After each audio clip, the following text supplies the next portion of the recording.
Praise the lord. ఈ దిన దేవుని వాగ్దానము. ఏలయనగా ఇద్దరు ముగ్గురు నా నామమున ఎక్కడ కూడి ఉందురో అక్కడ నేను వారి మధ్య ఉందునని చెప్పెను. మత్తయి సువార్త 18వ అధ్యాయము 20వ వచనము. ఐగుప్తు నుండి ప్రజలు దేవునికి మొరపెట్టారు. వారి మొరను విని వారి బాధను చూచి వారిని విడిపించడానికి దేవుడు దిగివచ్చాడు. మిద్యాను అరణ్యంలో మోషే పశువులు కాయచుండగా దేవుడు ఒక పొదలోనికి దిగివచ్చాడు. ఆ పొద మండుచున్నప్పుడు ఆ పొదలో నుండి దేవుడు మోషేతో మాట్లాడుతున్నాడు.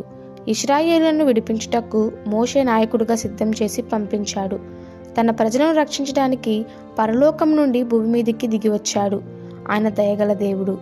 అదే రీతిగా లోకంలో పాపంలో ఉన్న మానవాన్ని రక్షించడానికి విడిపించడానికి అదృశ్య దేవుని స్వరూపాన్ని యేసుక్రీస్తు ప్రభువారు దేవునితో సమానముగా విడిచిపెట్టకూడని భాగ్యమని ఎంచుకోక భూమి మీదకి నరుడై దిగివచ్చాడు. కన్యమర్య గర్భంలో ప్రవేశించాడు. దాసుని స్వరూపాన్ని ధరించాడు. తన్ను తాను తగ్గించుకున్నాడు.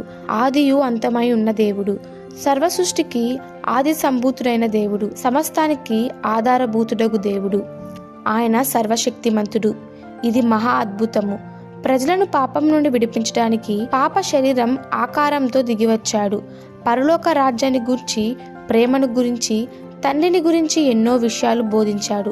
చివరికి సర్వలోక రక్షణార్థం శ్రమలను భరించి శిలువలో బలి అయ్యాడు. మన పాపముల నిమిత్తము మరణించాడు, సమాధి చేయబడ్డాడు. తిరిగి 3వ దినాన లేచి సజీవుడై పరలోకానికి ఎక్కి వెళ్ళాడు. తండ్రి కుడిపాశమున కూర్చొని అందరి కొరకు విజ్ఞాపన చేస్తున్నాడు.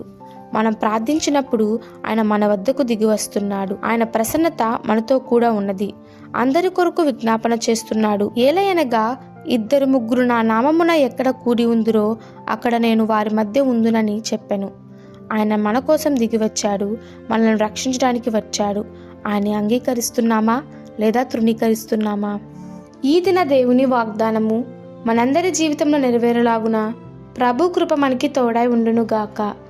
ఆమెన్. God bless you.